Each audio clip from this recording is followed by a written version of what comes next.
Yeah, okay, I think this should work. So hi everyone, welcome back to another video. And yeah, this is going to be my Ricoh GR IV review, user experience review after 5,000 shots. And yes, I'm in my car because I couldn't find a spot outside to film. It also is raining and it is freezing cold. So I hope you're okay with me doing this inside my car. It is what it is. So if you're only here to hear me yap about the GR4, then jump over to this timestamp and you can listen to me talk about my user experience and things I like, I don't like, the Reddit Megathread. I'm going to talk about that. But I think it's much more interesting and important or valuable to me personally is to see how someone uses the camera and see some, real life results. So what I'm going to show you now is a mixtape of experiences. I have been traveling a lot with the GR4. I went to multiple cities and countries, and every time I used the GR4, I made sure to also record the experience. So I want to share that with you now, and I see you later for more thoughts. Enjoy.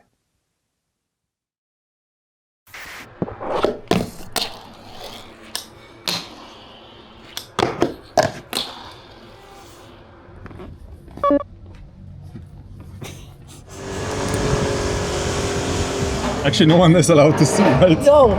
I'm giving you a generic present. I brought some cookies from Germany. Yay, the cookies, the grrr cookies. Thank you. Grrr. No way. I'm not going to leave Fuji. And so I asked him 1,000 questions. I was like saying, do I have to be exclusively that and that? And he said, no, don't worry, you can that. And at the end, I fell in love with this thing. And I would do Fuji for my commissions, works, etc. I've not used my Fuji again.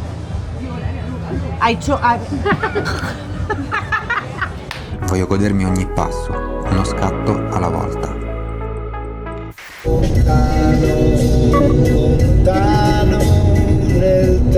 Oh, nice panorama mode. Oh, looking good. And here's what I got. 25 megapixels, APS-C, BSI sensor.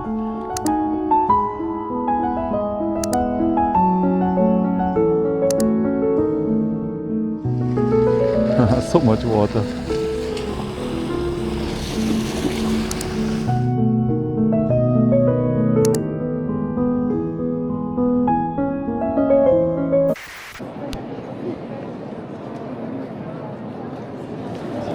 You having fun? Lots of fun. This is our moment. Yeah.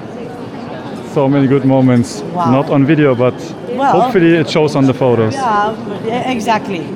This is like a big deal. That's the the important door today. That's the Porta Santa. Yeah. And it's going to close, I think, on the 25th of December 2025. It opened the Anno Giubilare. And so we're going to pass through. So we're going to be, all our bad things are going to be clean. Okay. So whatever we did to get in here will be forgiven after we go through that door. When they see us in the camera, they'll also see us there and they'll see that we're good people. Yes. Holy door. The holy door. Holy door. I feel disrespectful filming. No, do film. Everybody's filming. This is once in a lifetime. Once in a lifetime. Yes, film, please. If not, I do one.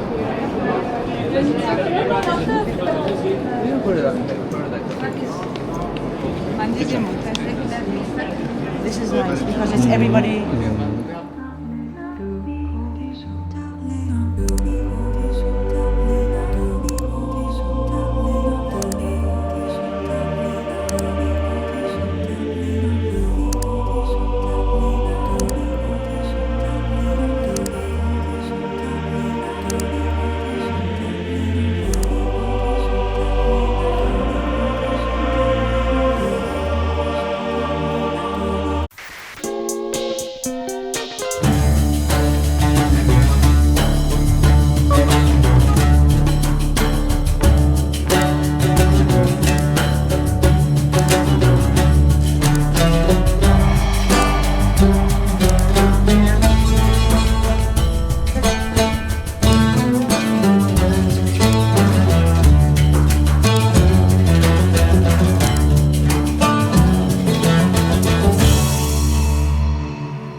Ah! Easy peasy. Ist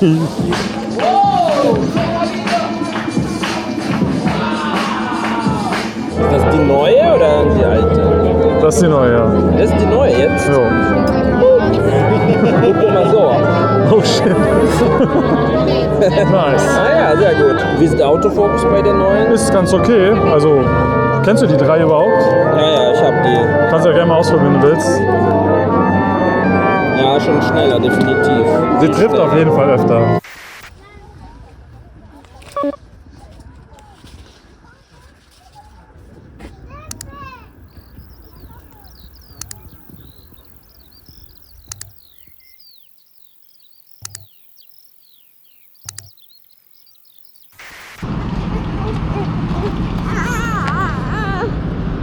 じゃあ今パパフィルムしてるの。おいしょ。おいで。ここ乗らない。いや。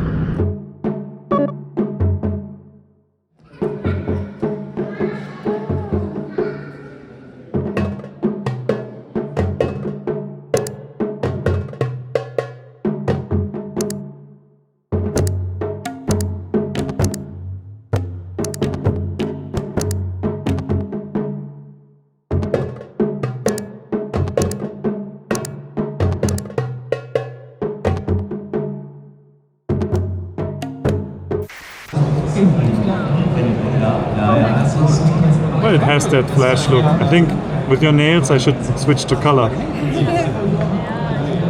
Let's see.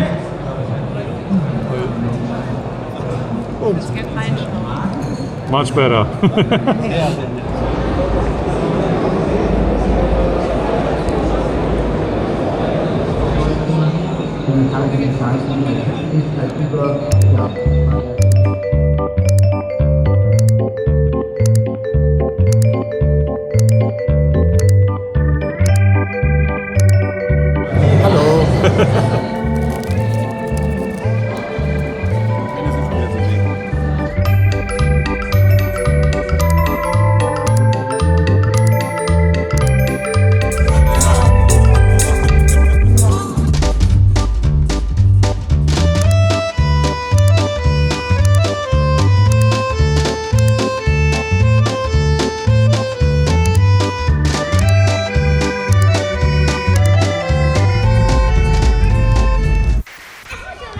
Ja.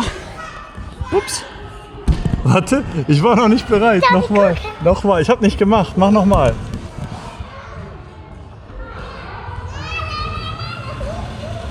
Spring. Juhu. Komm. Da. Tata. Hallo. Elmar ist jetzt hier. Hallo. Gesicht. So, Test, Blitztest. Boom. Ja, ja. Aber ist gut von der Belichtung her. Ist geil.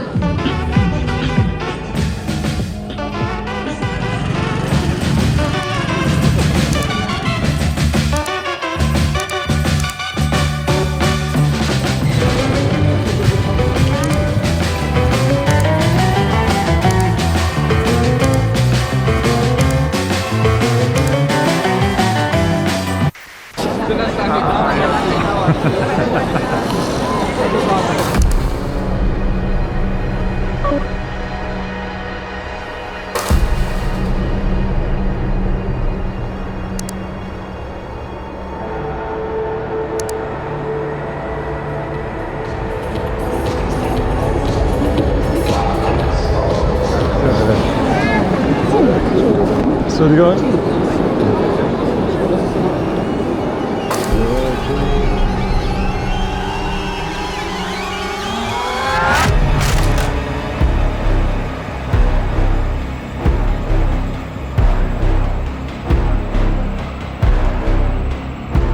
Another milestone for me was becoming an ambassador for the Ricoh GR camera series. This is this little camera here. This is such a contrast here. This and then this building. Oh, I thought we were drinking apple juice. No? No.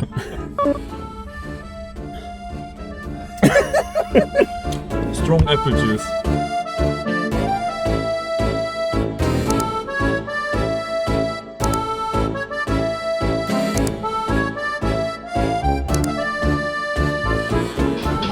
time to indulge in some Mitch with copyrighted music in the background. Cheers. So we have been photographing this guy who is probably becoming the next president, mayor of Bucharest, and he's everywhere. And this is kind of funny because He will go to jail. he might go to jail, and then this is a symbolic photo.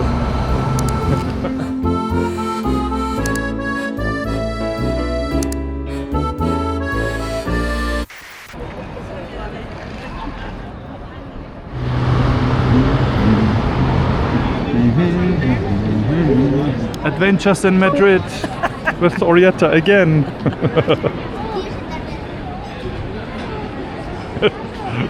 You're like a magnet. You're like, oh. Stay here. And you take photos in this direction. Okay. I'll take a few clips of you. Yeah, okay, this is good. This is good. This is good. Wait.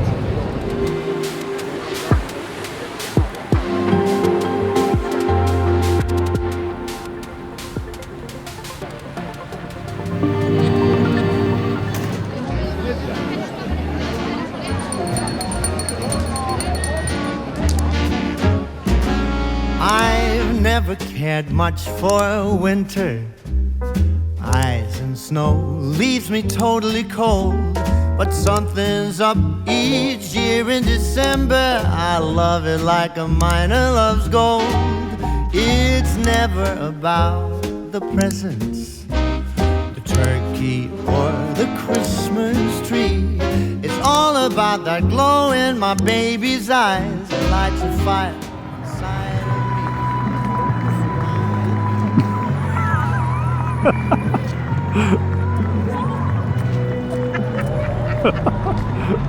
So, Orietta, how have you been enjoying the GR4 so far? Oh, very much so. It's the best camera. And you're now on the HDF version. Yes. That's why we are here. Exactly, but we are expecting the 4X. Yeah, she wants the 4X. I also want the 4X. Yes, we both want the 4X and we're a team, so Okay. please remember. What is the main thing that you like about the GR4 over the previous one? Just one thing.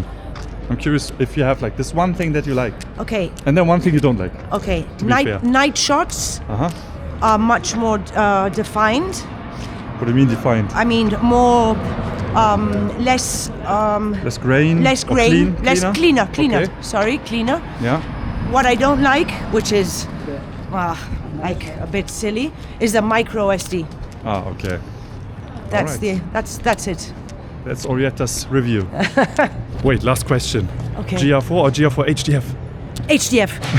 Oh, okay. Yes, yes. Dun, dun, dun, dun, dun, dun.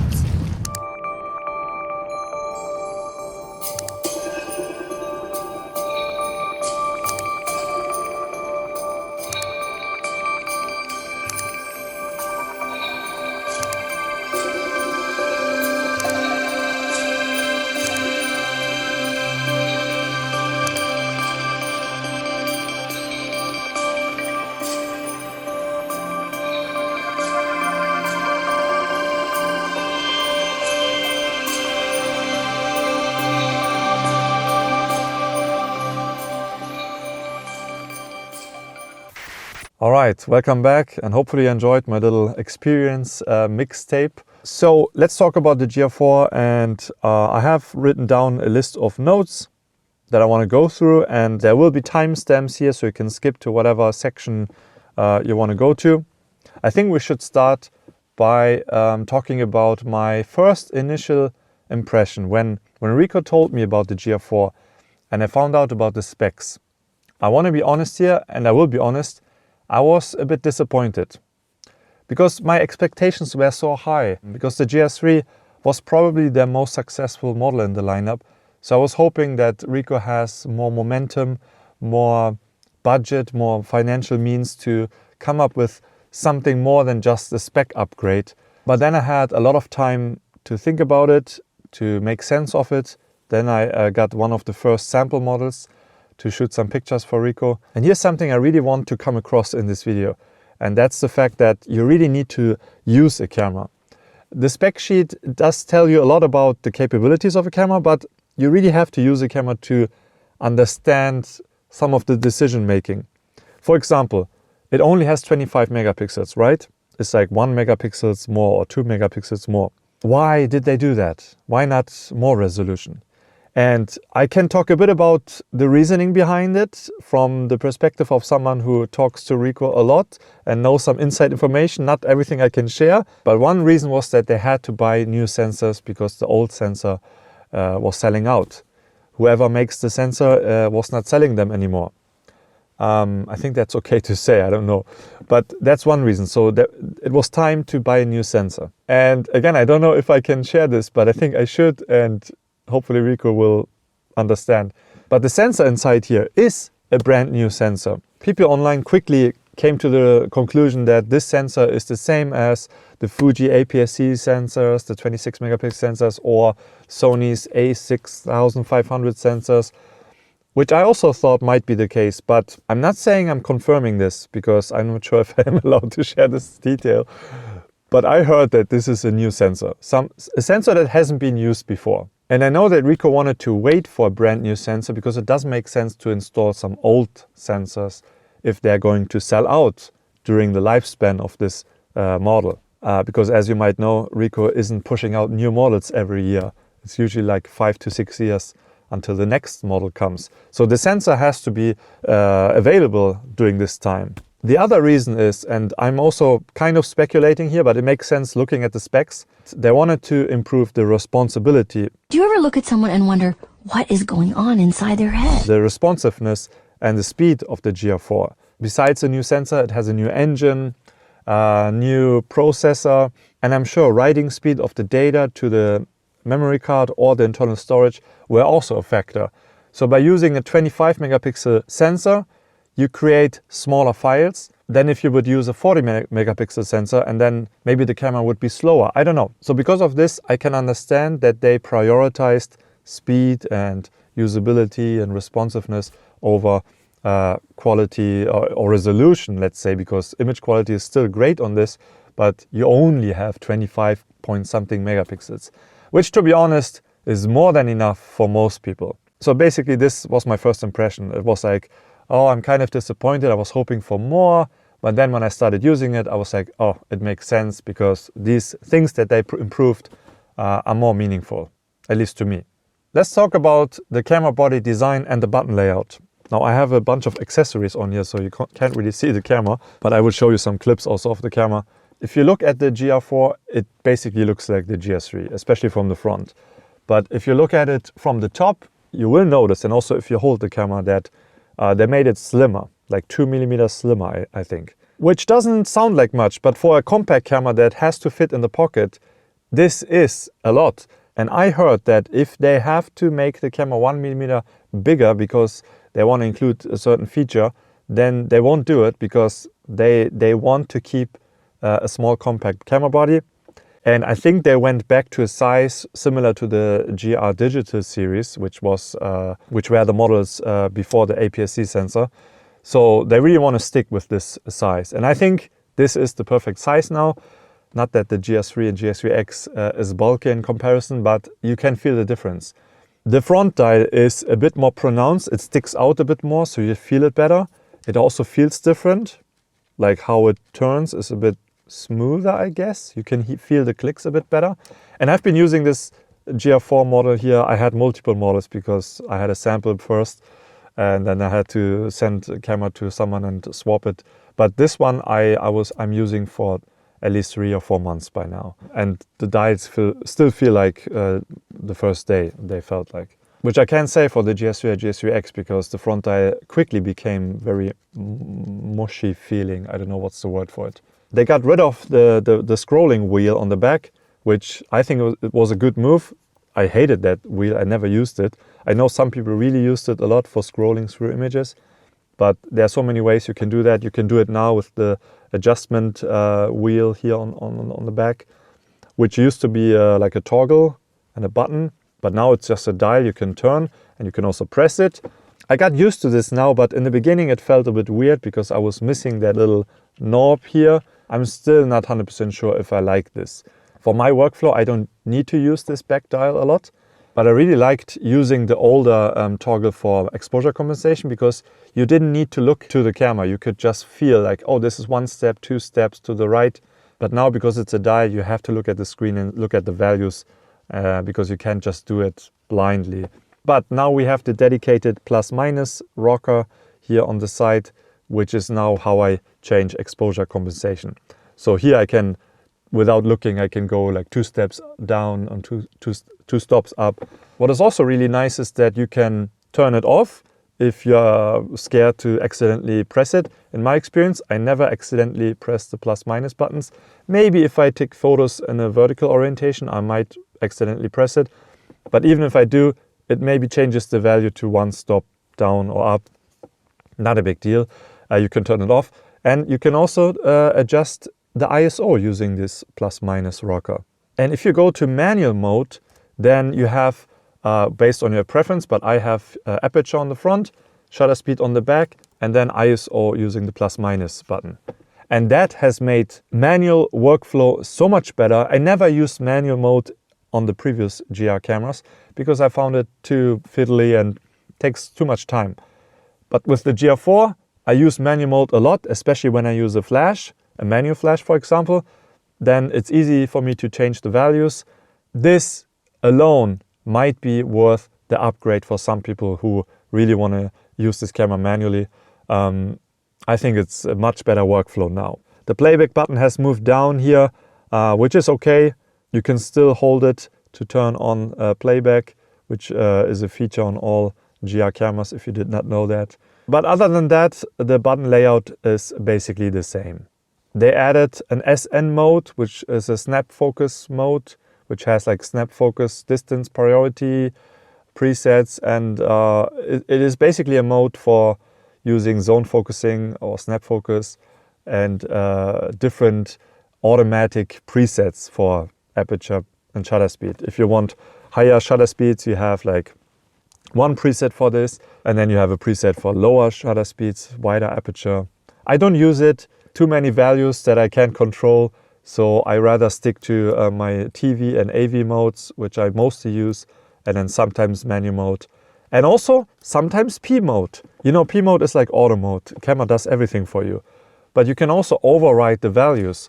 So if you turn the front dial or back dial, it switches to TV or AV mode, and you can see it on the screen. Now this is not something new because on the GS3 you could also do that. But what's cool with the GR4 is that, and this will blow some people's mind here, is that that tiny button here next to the mode dial, which you have to hold down in order to operate the mode dial, is also a button that has a function. Because once you are in the override mode and you want to go back to full auto mode or P mode, you just press this tiny button once and it jumps back into the regular P mode, which is so cool because let's say you are in a situation where you want to control the shutter speed, you use the front dial, and then you want to hand over the camera to your wife or your husband or someone to take a photo of you or whatever.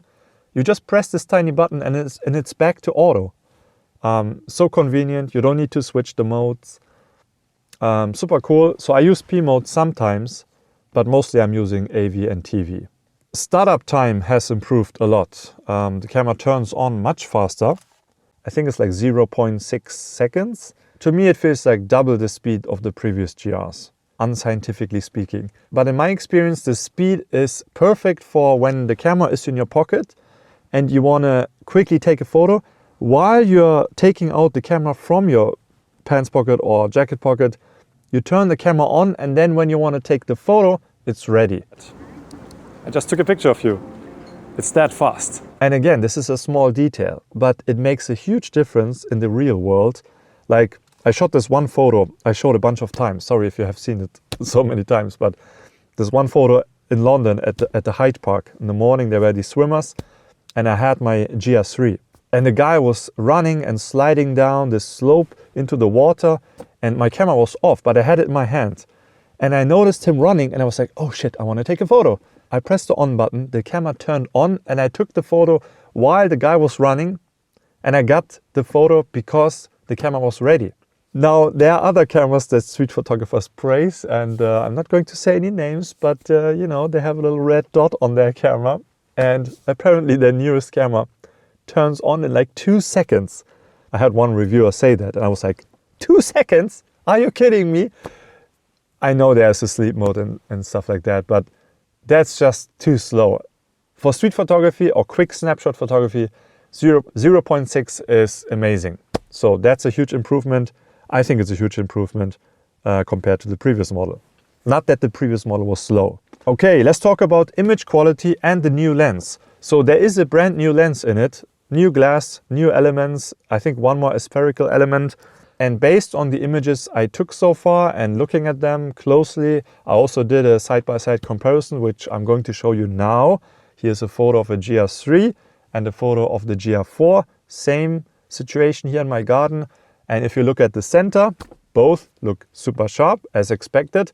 But when you go to the corner, you will see that the GR3 is a lot softer than the GR4. Especially at f2.8, they really made this lens super sharp, even at 2.8 in the corners. I think it's a nice upgrade, but I never thought that my GR3 images were soft. But if you do a lot of architecture photography or landscape photography at 2.8 at low light, then you at least know that you're getting more sharpness, more details in the corners. Which can also be useful if you put your subject in the corner. You know, not everyone wants to compose the main subject in the center of the frame. So it's also good for that. And when it comes to the files itself, I use the RAW files and not the JPEGs. The JPEG images always are a bit softer than the RAW files, so I just prefer using the RAW files. I'm editing my photos in Photoshop, Camera Raw, and I would say that the files coming out of the GR4 are a bit cleaner than the GR3. Less noise and at higher ISOs for sure, because now we have a BSI sensor, so a backside illuminated sensor. It's not a huge difference, but it is noticeable, and if you shoot a lot of low light, then it's definitely a plus. And I have a feeling that the images don't fall apart as quickly as the GR3. When you lift up the shadows with the GR3 and GR3X, at some point they start to get a purple tint, also with higher ISO. You will see a little bit of a purple tint. With the GR4, it's less of a purple tint, it's more of a greenish tint, but it's less of that purple tint, which is better in terms of color accuracy. So that's another thing I noticed. Then there's something that I noticed, and I talked about this in my live streams, is that highlights have a little bit of a glow to them.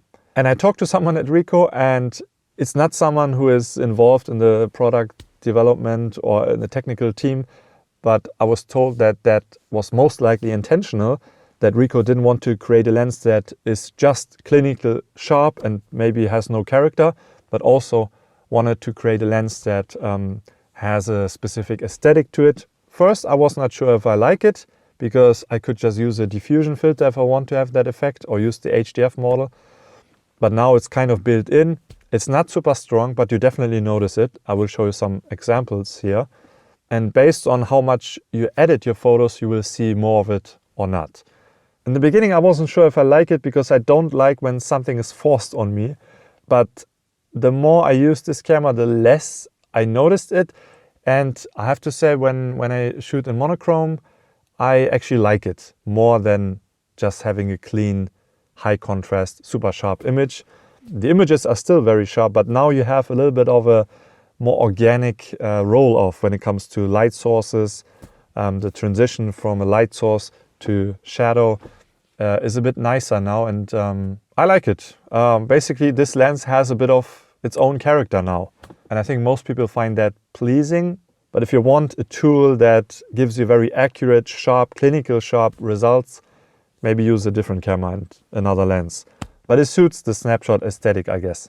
IBIS, in-body image stabilization. It is improved here. It is 5 stops, I think, over 3 stops. Don't quote me, I'm not a very technical guy. But based on my experience, it allows me to take photos at around 1/6 of a second, one-handed. And previously I was able to do 1/15 of a second one-handed. Using 2 hands, I can kind of do 1 or 2 seconds exposures. I recently said this to a friend, that the GR4 now lets me shoot in any lighting situation. It doesn't matter if it's completely dark. I can take photos of my son sleeping in the back of my car with no lights, just the moonlight. And I'm able to take photos with fairly low ISOs even, because I can use much slower shutter speeds. I'm a fan of the IBIS. I'm not mad at Ricoh removing the flash and putting IBIS into this camera. Speaking of the flash, we will talk about this little thing here later. New aspect ratios, they included 4:3 and 16:9. 16:9, I don't care. Maybe if you take photos for your YouTube thumbnails, this could be useful. But 4:3, I was very happy seeing that because I like 4:3. And here's where the little bit of extra resolution you're getting with the GR4 makes sense because when you use the 4:3 aspect ratio, it crops a little bit off the side, so you lose a bit of resolution. But not as much as with the GR3. So when you use 4:3, you get around, I have to look it up, but probably 22 megapixels or 20 megapixels or maybe more. So you could use it as your default aspect ratio and you would still have a lot of resolution. Another thing how I look at the 25 megapixels on this camera is that when you do a horizon correction or you're straightening up your image, you always crop a bit, right? And now with the GR4, when you do these micro adjustments and crop in a bit, you basically get the same resolution as the previous model. And there's also an automatic horizon correction in these cameras. So then again, you lose a tiny bit of resolution, but basically you end up with a file that is the same resolution, if not higher than the previous model. So in that regard, the 2 megapixels extra are kind of nice. Next, the LCD screen got a bit brighter. This was a criticism. I heard that people could not see the screen when it was very bright outside. I live in a country where it looks like this basically all year with a tiny bit of sun every now and then. So it never bothered me. But I can totally understand when people live in more tropical places that the screen gets harder to see. They improved the brightness and basically now the second brightest brightness setting in the GR4 is similar to the max brightness of the GR3. So you get a tiny bit more out of the GR4. And when I was in Rome in summer this year, I used it at max brightness all the time and I always could see my framing. So I guess it makes a difference, but you have to see it in person and see it for yourself.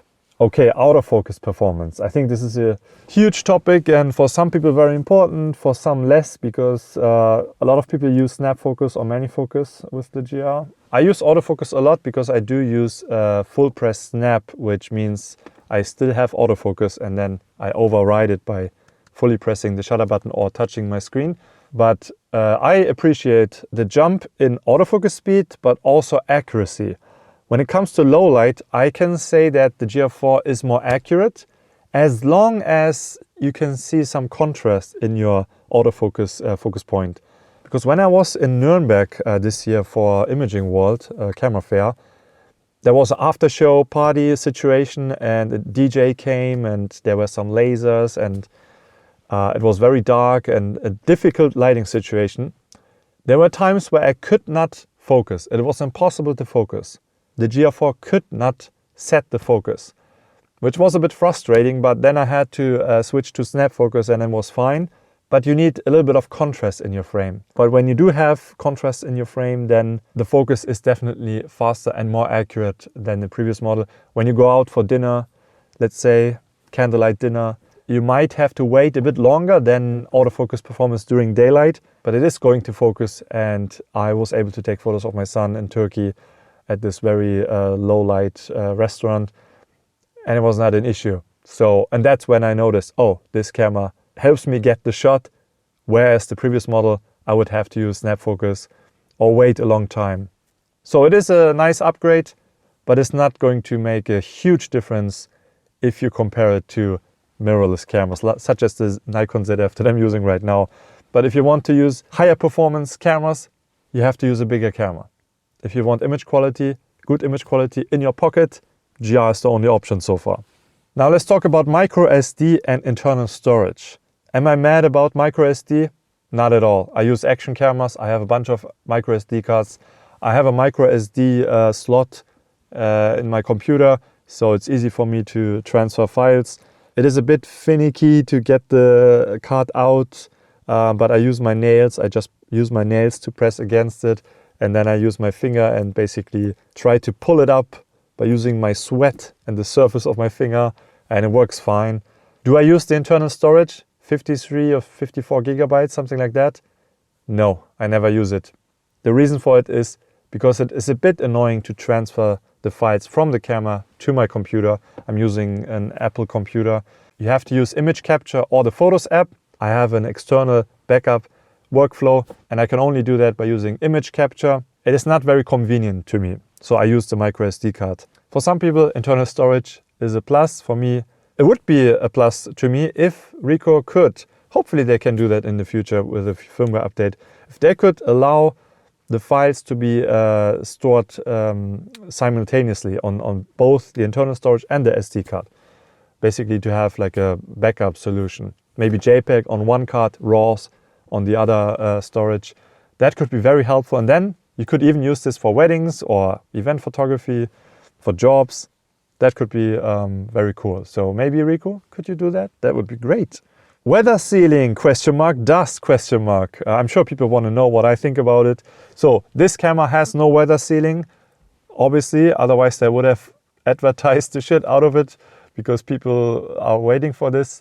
And it's not possible with this lens design. I mean, how can they do this? I'm not going to defend Ricoh, but also this camera is so tiny, you have to consider that if they would seal the entire body, it would overheat like super quickly. Already it gets a bit hot, you know? So there is not much room for airflow to be happening inside the camera. So overheating is an issue because this camera is so small and dense. You can do weather sealing with bigger cameras because you have more space, but this is just, at this moment, it doesn't seem to be possible. What they did do, however, which I haven't heard anyone talking about other than Petapixel, is that they weather sealed, or they sealed the lens, which they did not do on previous models. I don't know to what extent this sealing is effective, but it basically should prevent air being sucked into the camera and onto the sensor. So they did some work on the lens. We have to see long-term reviews to see how effective it's going to be. They also added an anti-static coating to the sensor, which should prevent dust from sticking to it. They also improved the dust removal function. Every time you turn on the camera and turn it off, the camera sensor rattles, it shakes to shake off the dust, if there's any dust on the sensor. And apparently they changed the pattern of how it moves or the intensity, I don't know. These three things combined should give you better dust preventing methods than the previous models. I never had a huge issue with dust on my previous cameras. Recently I found a nasty dust spot in the middle of my GR3X sensor, but it is easy to remove, and then also over time it will go away and there will be another dust spot. It's like, it's not constant, at least with my cameras. It's like it comes and goes, and I see it sometimes, I don't see it sometimes. Personally, it's not an issue for me, but here it should be better now.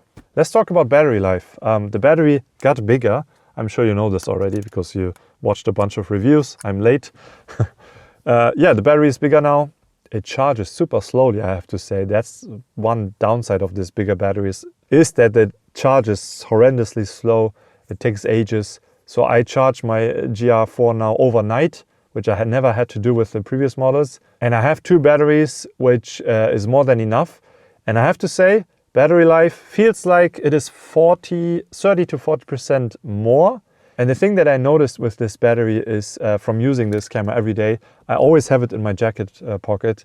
In my daily life, taking photos of, you know, my son, whatever, snapshots of things I want to remember. One time I went on for 2 weeks not having to charge my camera. And every time I turn it on, I'm like, wow, I still have juice left. Because when you take photos occasionally and your GR is basically your everyday camera, this battery helps with that because you don't have to think about it. Maybe once a week you have to charge the battery, but yeah, I went on for 2 weeks without charging it and I was like, I should probably charge it just in case. But of course, when I go on a proper photo walk or take photos at the event and have my camera on all the time, then yeah, I need more batteries. But usually I can get away with 2 batteries. I still want 1 or 2 more batteries just in case, but I need less batteries than the previous model for sure. So I'm very happy with this. And I take a bigger battery over full-size SD any day.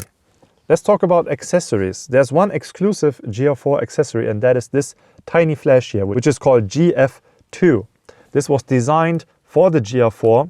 It also works on the GR3 and GR3X, but very limited because I think you only have 2 manual output values. I really recommend getting this flash if you have a GR4, because look how small it is. And for people who missed the flash on the previous models, I think with this flash you basically have the flash back, because they made it so that it is the same width as the camera profile, and you can still put it in your pocket.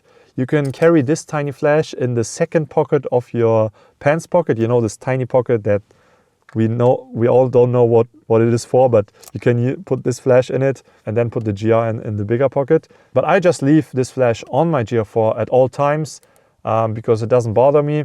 It has an internal battery. You charge it via USB-C. The recycle time is actually very fast. So if I want to take a few snapshots, I can do that quickly. So here, boom, boom, boom, boom. See, it goes and goes and goes. Let's try to exhaust it. Still going. Yeah, so if you like to take snapshots with flash, I recommend getting this one. And what I like about this is that you have to turn it on manually. It doesn't turn on automatically with the camera, but when you turn off the camera, the flash turns off also. And I think this is perfect because I don't always want to use flash.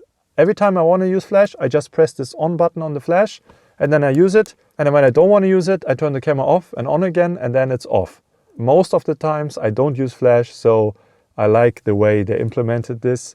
Also, the reason why it's limited on the GR3 and GR3X is because there are a few more contacts here on the hot shoe, which you apparently need for an automatic flash. Maybe another EVF accessory in the future. Come on, Ricoh. So that's the reason why this flash is not 100% compatible with the previous models. You could use it, but I would probably miss the convenience of this flash. Yeah, this is how I would describe it, convenient. It's not the most powerful flash. It's actually very weak.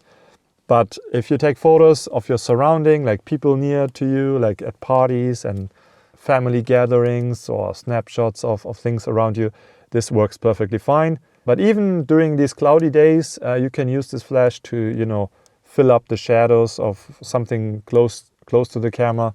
I think it's definitely worth it, and I'm glad that they give us this option. I think it's definitely worth it, and especially if you're someone who always used the flash on the previous models, such as the GR or GR2. Just get this flash, and yeah. And then I also got this Hauge square hood here, which I think looks really cool on this camera. It's the smallest hood that protects the lens. You can buy it on Amazon.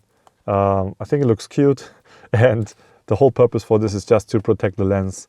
I don't always use the hood, but when I go out and have my camera around my neck and it's crowded, I like to know that my lens is protected. Okay, now comes a very juicy section of the video. I'm going to talk about things I don't like or dislike. There aren't many, but there's something that is kind of annoying. Let me start with the most annoying thing or issue which I have. I think it's something that I can fix with firmware updates. That is that I think I'm getting more motion blur in my photos than the previous models. When I use higher shutter speeds, like even a 500th of a second or even 1,000th of a second, sometimes I still have motion blur in my photos. It happens mostly when I do street photography, because the way I do it is like I do this, you know, and with the previous models, no issue, but I think it has to do with the new IBIS unit, the mechanism of the IBIS unit. Maybe they have to program it so that it holds still and is not shaking. And it is annoying because I should not get motion blur using 1,000th of a shutter speed. So now because of this, I take like 1 or 2 shots quickly so that I at least have one photo which is not motion blurred. I make it sound like every photo has motion blur. Not every photo, but it's definitely more. And it is a bit annoying because I feel like, oh, I got the photo. Oh no, it is not 100% sharp. So Ricoh, if you're listening, I think this is something to do with the IBIS unit. Please check and please update. For any other type of photography, you probably won't notice, but that's something I noticed. That's the only complaint I have, to be honest. A few minor things that bother me a bit is, yeah, my mode dial is also a bit sticky, but it's okay. It got softer and more smooth over time. Just do this a bunch of times and then it gets smoother. The back wheel, I find it pressing it a bit awkward. I still don't know if I like it. I talked about the blooming highlights, which now I actually like, so that's not a negative anymore. One more thing that is a bit annoying, which rarely happens, but when it happens, it is frustrating because it slows me down, is that this camera still sometimes does not shut down immediately. And the lens gets stuck and then closes after you press it again. So with the GR3 and GR3X, it also happens sometimes. What happens is that you have your camera on, you're using it, maybe you're pressing too many buttons at once. Often it is when I'm doing a lot of things at the same time. And then I want to quickly turn off the camera and put it back in my pocket, let's say. Then the lens is like, no, I'm not going to do what you want me to do. And I'm like, oh, it's not turning off, why? And I press the off button again, and then usually it closes. But it's always like a 2-3 second time that I have to wait for the camera. So that happened maybe, I guess 3 times it happened, which is better than the previous models, but it still can happen. I guess it's normal. It sucks that that is normal, but maybe Ricoh can improve on that. I never had the lens stuck completely so that I had to, remove the battery. So that never happened. But yeah, I thought I mentioned this because it is something that you might remember from the GR3. But what I don't have anymore, which I had on the previous camera, is I'm getting an error message that the file could not be saved, which I think was a writing speed issue on the previous models. The GR4 is definitely faster. It processes images faster. So you can also turn the camera off and on more immediately without having to wait for the buffer or anything like that. So it is a fast experience, but still there are sometimes moments, again, 3 times in the 4 months, where the lens was like, wait, I'm not done yet. No, wait for me. Yeah, I think this is a good opportunity now to address the big GR4 issues Megathread on Reddit.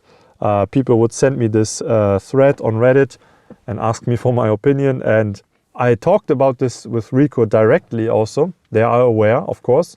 And this is important to talk about because we have to talk about perception of an issue discussed online, yeah? I know the actual numbers of how many people had this issue or that issue. I heard directly from Ricoh the number. I'm not allowed to share it, of course. And let me make this clear. I am obviously a bit biased because I'm an ambassador for the GR. But if Ricoh is intentionally, putting in some faults or not taking care of any issues, I will not be quiet about it because I don't want to represent a brand or a camera that has that many issues, doesn't deliver on the promise of, being the ultimate snap shooter and is a photography tool. Then why should I associate with that? Because it will rub off onto me and I don't want that, right? But let me tell you this, the issues you see online, most of them, we will go through them one by one, are totally blown out of proportion. And there are some things that only affected like a small batch of cameras, even some batches before my camera. So I had a very early camera model. But let's look at this Megathread and go through all the issues. First one is aperture blades may be misaligned or be asymmetrical. This is a non-issue because look at the GR3, look at your GR3X, even the GR2 or 1. The aperture blades are never completely round. So I took some photos wide open with my GR4 to show the bokeh balls, and to me they look perfectly round. So as long as the bokeh balls are round, I don't see where the issue is. It's not a fault of the camera. I don't know if it's a design fault, but even then, if it doesn't make any difference, who cares, right? Every camera, every previous model has a similar looking hole when you close the aperture. So, and when you shoot wide open, the apertures are round. So do you stop down to get bokeh? I don't know what the issue is. So this is definitely a non-issue. Next one is top mode selector wheel may get stuck or be difficult to move. Yeah, I also talked about this. Mine was also a bit difficult to move. Was never completely stuck. Like I said, when you force it a bit and turn it multiple times, it gets smoother over time.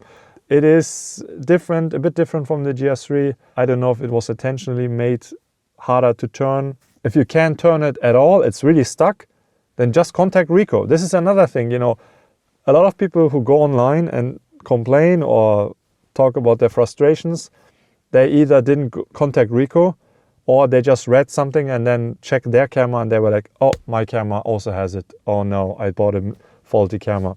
I totally get the concern, because when you spend this much money, you want it to be perfect. And then when you read someone has an issue or apparently an issue, you don't know, and then you check and you're like, oh, I also have it. Then that sucks, of course.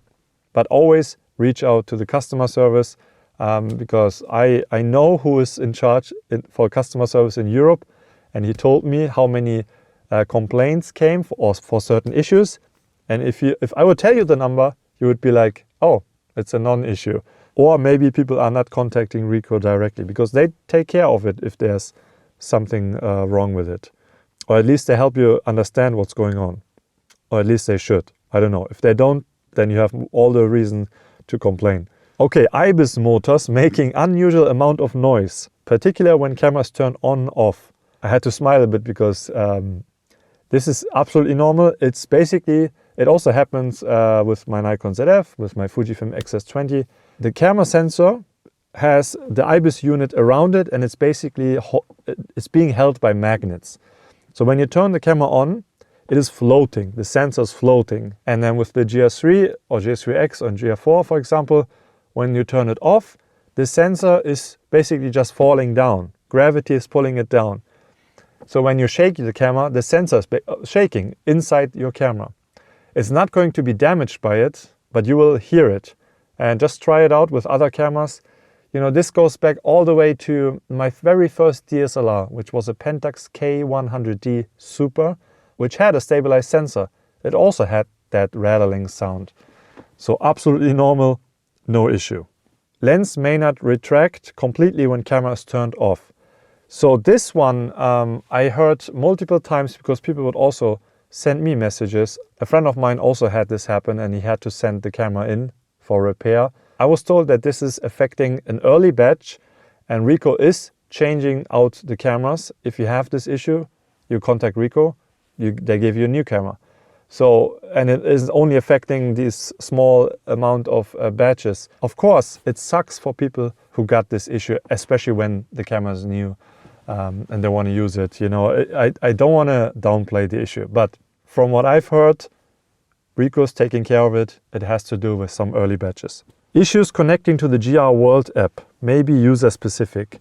Yeah, this is a difficult one for me to answer or reply to because I never used the app. I have not even tried it. I mean, I tried it once and it couldn't connect it. And I heard that it is difficult to connect the camera with the app. But I also heard from Ricoh that there's one step that a lot of people don't do, like you have to press OK to continue and then wait or something like that. Maybe they should make it easier to understand the step-by-step instructions. It is also a brand new app. Maybe they need to rework it a bit. I cannot say much about it. Apps always are horrible. I mean, the previous app was fine for me. I kind of missed the previous app. To be continued, I guess. Camera does not turn on, respond to charge. Can sometimes be resolved by reseating the battery several times. Never heard this before personally. No one ever told me this. I have never experienced it. Sounds like something that should not happen. Again, reach out to Ricoh and see where the problem is. That's all I can say to that. Front dial may skip or jump ahead options when used as a scroll wheel or to set aperture value. This one I know for sure is also something that only happened to very early batches. I never had this issue. I don't know anyone who has this issue currently, but I heard from people who pre-ordered their camera and had this issue. This was something that Ricoh did not know about. They fixed it. It's not an issue anymore. Yeah, these were all the known issues online. Again, I don't want to downplay any issues. Trust me, I will be the first one to make sure that everyone knows that there's an ongoing issue, to put pressure on Ricoh, because I love these cameras. I love the GR. I identify so much with it, like the whole concept philosophy behind this camera. It is such an important camera to me. I don't want to see Ricoh cheap out on anything and, you know, or intentionally or unintentionally compromise this camera and ruining their reputation. So I will be the first one to let you know that if there's something wrong. This is also a reason why I waited so long to make this video, because I wanted to gather more information. Also hear from Ricoh, you know, what is going on? I had questions, so it took a bit of time, you know, gathering all the data. So I would say if you haven't bought a GR4 yet, I'm not going to tell you to buy one. This is not what this video is. This is your decision. But I would not be scared, because if there is any issue, just send it back, get it fixed or get it replaced. And all the things you read online mostly affect the early batches or are actually not issues at all. But nowadays everyone jumps onto Reddit or somewhere, some forum, and then suddenly people think everything is wrong and it affects everyone. I got so many messages of people who haven't even tried the camera and were already like, I don't want to buy it because I'm too scared. And it's good that people are aware of these things, and we should hold manufacturers accountable. And I also don't like this trend of releasing a product and then trying to fix it along the way. Just finish the product and then release it. But you have to also understand that it is very hard to launch a new product, especially if everything is changed internally. I know outside it doesn't look like they did much, but everything inside was changed. So sometimes there are things that even the manufacturer doesn't know unless people are using the camera. So at least Ricoh's... My camera is broken! Ricoh, help me! Still works. And if you have anything, get it fixed. Contact Ricoh. Don't contact me, please. I don't have that kind of power. I can't give you like VIP treatment for your customer service. So the best is to contact Ricoh's technical or customer support. All right, I think it's time to end this video. This has been a long video. I want to end with some of my overall thoughts and impressions of the GR4. Do I like it? Obviously I do, because I'm using it. Do I like it more than the GR3 and GR3X? Yes, I do, because they improved 8 things that I asked for in my previous wishlist videos. So I'm happy. Shorter screen blackout, didn't mention it in this video. That was the only thing I wanted to see improve if I could only have one upgrade. So I'm happy, but I'm also waiting for the GR4X because I like the X more. And I'm also waiting for the GR4 monochrome. This is going to be interesting. An interesting year ahead for Ricoh. And if you have never had a GR before, then you have to know that Ricoh is always going to improve the cameras over the years via firmware updates. They improved autofocus on the previous camera, added so many new features. So this is only, you know, version 1.0 in terms of what this camera can do. So I expect to see some improvements over the years. Yeah, I'm optimistic and hopeful for the GR brand. My initial frustration and disappointment turned into satisfaction and acceptance, and also understanding that the camera values were not compromised on, and it is still a GR camera, and that is why I love it. So I'm going to end this video on a positive note, as expected from this biased GR ambassador. Okay, thanks for watching. This was a long one. Thanks for sticking around, and expect a bunch of videos coming in the future. No, I hope you found this useful. If you have any more questions about the GR4, let me know in the comment section. I will try to answer all of them. And I see you soon. Happy New Year if you're watching this next year. And I see you in future videos. Bye. Ciao.